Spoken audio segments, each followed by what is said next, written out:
ikaw ba pabor na amyendahan natin itong bank secrecy law natin? And to what extent? Na yan ba obligado na buksan, no? Wala nang bank secrecy kapag merong probable cause ang isang individual na iniimbestigahan. Ano ang saloobin mo dito, Mike? Actually, if yung mas regionalized, meaning Asia or globalized perspective, isa na lang yung Pilipinas sa napakakonting mga bansa na meron yan. No?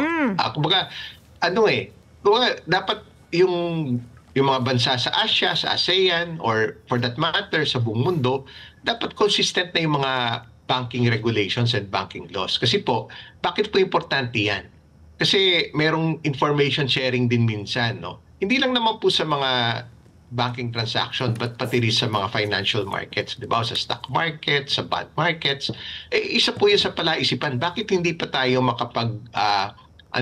bumabalakid para ma-integrate yung financial markets natin. Diba? Yung mga stock markets natin with the rest of ASEAN and with the rest of Asia, pati yung mga stock markets, bond markets. Kasi po, dapat harmonize yung regulations. Yung ibang bansa, pare-pareho na yung para integrated na, no?